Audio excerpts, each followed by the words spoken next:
саламатсыздарбы, урматтуу эжекелер. Мына бүгүнкү биздин темабыз болсо, аялдарга тиешелүү тема.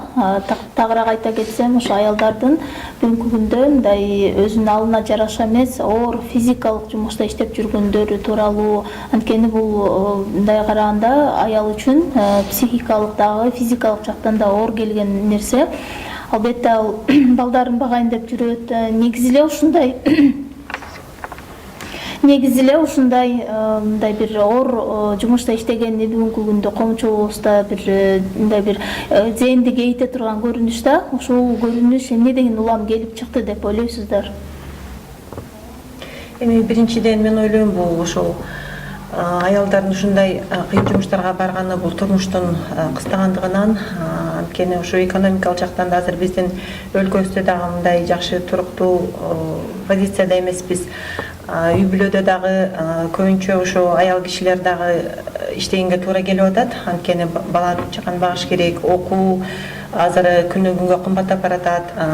Бала ооруп калса деле ошо медициналык кызматтар дагы, дарылар дагы күндөн күнгө кымбаттап баратат. Ошол бир эле эркектин иштегени жетишпегендик болуп, аял киши дагы чыгып нан тапканга мажбур болуп атат. Балким бул жерде да кээ бир эркектердин мындай кандай десем жалкоолугу мүмкүн болуп атат. Анткени бул негизи эркекке жүктөлгөн милдет да. Анан бирок эми ошо шартка карата иштесе болот исламда, бирок ошол аял кишинин бир 3 нерсеге карап иштесе болот да. Биринчиси бул өзүнүн табиятына, анткени табияттан аял киши назик болуп жаралган.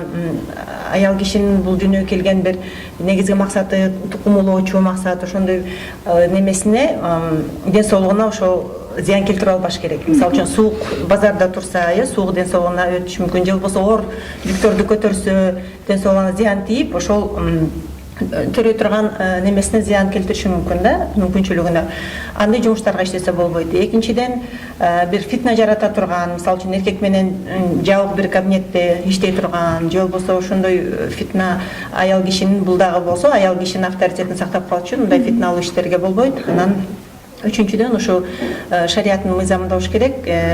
Мисалы шарият боюнча кийинген болсо, анда ошол иштесе болот. Бирок ошол азыркы учурда жана кыйын иштерге барып аткандыгы, ошо аял кишинин айла жоктугунан ошондой жумуштарга барып аткандыгы, бул коомчулуктун дагы күнөөсү бар. Бул жерде эркек тараптын дагы, негизи мамлекеттин дагы, бул мамлекеттин ушу жарандарды камсыз кылуу мамлекеттин негизи милдети. Ошол факторлор баары жыйылып келип, ошондой көрүнүштөргө туш болуп атабыз. Жакшы, абдан туура мындай бир себептерди айта кеттиңиз. Башка эжекелерибиз кандай ойлойт? Жамал эже. Мен устаза, сиз туура айтып атасыз. Албетте бул ошол союз таркагандан кийин ошол ички тышкы миграция күчөдү, жумушсуздук андан күчөдү. Анан Кыргызстанда экинчи бир чоң бир көйгөй болгон бул ажырашуу маселеси болуп атат да. Кыргызстанда статистиканы карап көрсөк, 62% ажырашып атышат да биздикилер. Анан көпчүлүк учурда дагы ошол шариятта боюнча ошол баланын нафакасын бакканга, акчаны таап бергенге ошол эркектин мойнундагы бул алимент берүү, багыш парз болгон күндө дагы көпчүлүк учурда ошол балдары энеси менен калып атышат. Анан аял киши өзүнөн эле эмес, ошол балдарын дагы багып, аларды бутка тургузуп, анан ошол мойнундагы парз болгон алиментти дагы биздин эркек жигиттерибиз төлөбөй бербей аткан азыркы учурда аябай көп болуп атат да. Анан аял кишилер ошол өзүн эмес баласын да багайын деп, азыр Кыргызстанда карап көрсөк, базардан башка жактарда жумуш аз, жок эсе да. Анан суукка карабай, ысыкка карабай, Бишкекте эле эмес, ошо Россияга чейин барып, биздин ошол кыз балдарыбыз, аял жолдошторубуз ошол жактан барып соода сатык кылып, ден соолуктарын жок кылып, анан кийин ошол балдарымды багайын, үй бүлөмдү багайын деген бир чоң өзлөрү бир айласыздыктан ошол балдарын багайын деген, бир токоч табайын деген бир мажбур нерселерди кылып атат да. Алардын мындай бир тандоого мүмкүнчүлүк биз бере албай атабыз. Мамлекет катары деле, коомчулук катары деле, эркектер дагы түшүнүп, жок, аялдар ушундай жеңил ишти иштесин деп, же болбосо ошол ажырашып кеткен күйөөсү деле ошол кой Кудайдын астында мага парз экен баламды бакканга, мен алиментин берейин, качпайын, жашырбайын, Кудай көрүп турат деген мындай бир сезим жок болуп атат дагы. Көпчүлүк учурда эркектер мен эчтеке таппайм, сотко берсе дагы алименттерин төлөбөй качып жүргөндөрү аз эмес да. Ошон үчүн бул жерде дагы ошол аял кишиге эки жактан тең бир оорчулук келип атат да. Ошон үчүн айымдар айласыздыктан ошондой бир оор жумуштарга иштегенге мен айтар элем мажбур болуп атышат. Анан экинчиси бул жерден дагы ошол көпчүлүк айымдар билим албай калгандыктан же болбосо ошол билимди мисалы азыр мындай глобалдаштырылып аткандан кийин мисалы мурун баарыбыз эле юрист окугубуз келчү эле, экономист окугубуз келчү эле, бул өзүнчө бир аябай модный бир профессиялар эле да. Азыркы учурда экономист болуп же юрист болуп жумуш табыш өтө кыйын. Ошон үчүн көпчүлүк айымдар азыр ошол чач кыркыч, мындай бир тырмак кылганга же бир поварлукка, жыгылса бир торт жасаганды үйрөнүп, ошол үй бүлөмө бир бакканга мүмкүнчүлүк түзүлсүн деп атат да. Бул жерде дагы ошол профессияны дагы туура эмес тандаган же болбосо такыр профессиясы жок, билим албаган, анан ошол себептен дагы азыр айымдардын кыйналып кара жумушка мажбур болуп атканы ошол болуп атат го деп ойлойм. Түшүктүү, рахмат. Мариям устаза. Мен деле ошол жалпы айтып кеткен коллегаларыма кошулам. Эми биякта дагы баягы үй бүлөгө эле түртүп койбостон бул мамлекет дагы ушул тарапты карап, мамлекетте бир мисалы жакында бир эмеге күбө болдук, базарда болгон бир окуяга күбө болдук. Баягы атын алмакан деп аташты го, баягы тачка өзүнүн товарын бербей, ошондон өзүн турбай ошол жерде шылдыңдап бир эмеге жаман акыбалга калган видео чыкты. Эми ошону деген туура тартип да керек, мамлекет тартипке түшүрүп тазалык болсун деп атат. Ага биз кошулабыз, тазалык болбосо биз эч убакта өнүгө өспөйбүз, тартип болбосо эч убакта өнүгө өспөйбүз. Бирок ошого карашып биринчи ошону түзгөндөн мурун жумуш орундарын түзүп берип, ошол аялга күнүмдүк оокаты, балдар жей турган оокаты, анан биринчи мамлекет ошого биринчи баягы жумуш орун түзүп берип, шарт түзүп туруп, анан ошондой мамиле жасаса, бул жакшы. Бул видео биздин эле араларыбызда башка мамлекетке да тарайт.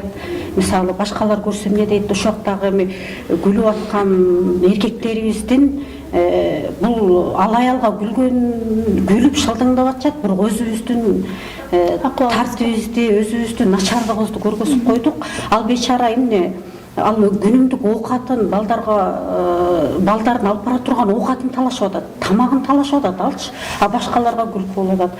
Бирок ошого мен ошо мамлекетке кайрылып кетет элем да, ушундай жасаардан мурун биринчи шарт түзүп берсе, андан кийин анан тартип тазалыкты кыла берсе деп ойлойм да.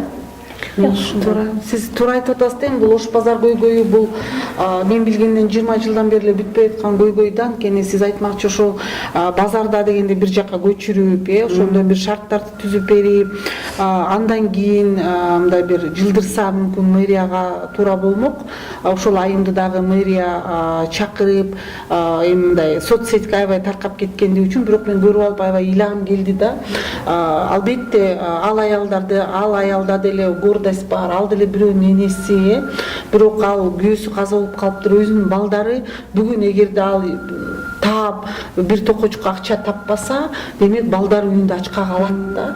Ошол себептен ал айым ошол тачкага жыгылып, ошону сактап калайын, бүгүн балдарымдын сүтү, наны деп тырмышып атканы ошондон болуп атат да. Демек бул да бир чоң көйгөй, буга биз аябай көңүл бурушубуз керек да. Демек ошол мүмкүн ошондой бир базарларды, крытый базарларды ачып берип, соода сатык кылганга аларга бир шарт түзүп берсек, аялдарыбыз ошол жака барып иштейт эле да. Бирок ошол мэриянын да катачылыгы жөн эле келип эле кубалай бербей, анткени азыр кубалайт, анан жарым сааттан кайра эле келип туруп атышат да. Бул жерде милиция менен эле ошо кубалаган инспектор эле акча кылып атышат да. Жок, биз же кубалашыбыз керек, мурун бир шарт түзүп бир жака көчүрүш керек алардычы, базарды көчүрүп барып мына ушул жерде соода кыласыңар ушундай шарт десе, мен ойлойм биздин коомчулук деле ошол жака барып соода шарт кылганга мүмкүнчүлүк бар да.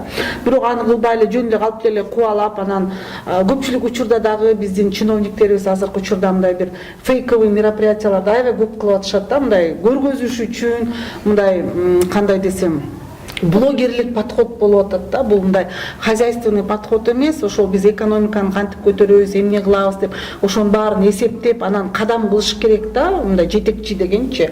Анан Бишкекте кайсы жер бар, ошол жака көчүрөлү, ушундай реформа кылалы деп ошол шаарды кеңешке салып, канча бюджети бар, эми Бишкек бул столица болгондон бюджет жетиштүү эле да, ошону чечип алып чыгыш керек да. Биздики болсо мындай блогерлик подход кылып эле ошол чыгып эле мындай көргөзүп, мына биз алып атабыз деген, мен ойлойм бул жерде ошол биздин мэриянын сабатсыздыгы, ошол экономикалык жактан түшүнбөстүгү, анан мындай бир стратегиялык жактан ой жүгүртпөстүгү да. Муну деген стратегиялык ой жүгүртүп, элдерге жардам берип, ар бир новостройка мүмкүн өзүнчө базарларды ачып берсе, жер жетиштүү, ошондой бир нерселерди кылып берсе, эл деле патентин төлөп, ошол жерде соода сатык кылып, аякта реклама кылып, ошого бир мүмкүнчүлүк өзгөчө жана жесир, жетимдерге, начар, карапайым элдерге бир шарттарды түзүп беришибиз керек да. Бул жерден мен ойлойм ошол мамлекетти шылдың кылып аткан ошол мэриянын иштеп аткан кызматкерликтеринин сабатсыздыгы, экономиканы түшүнбөстүгү, ошол ички тышкы эмнеге адамдар ошол нерсени кылып атат, мунун баарын стратегически ойлонуп чыгып, базарларды куруп, анан бир реформа кылыш керек да. Бирок азыркы учурда аттин дешибиз керек да, баары эле ошол инстаграмга чыгарып эле блогер болуп атышат да. Мен ушуну кылып атам, бир кадамынан бери. Ал эмне берет биздин шаарлыктаргачы? Эчтеке бербейт. Ошон үчүн бул жерде мындай стратегический бир ой жүгүртүп, ошол маселелерди чечсе жакшы болот го деп ойлойм да. Ошондой болсо биздин дагы айымдарыбыз ыйлабайт го деп. Рахмат. Абдан бир бүгүнкү күндө ошо зенди кейиткен көрүнүштөргө болгон себептерди, ошондон эмне үчүн ушундай маселелер келип чыкты, ошол тууралуу жакшы бир кенен айтып талкуулап бердиңиздер. Сиздерге чоң рахмат. Ассаламу алейкум ва рахматуллахи ва баракатух.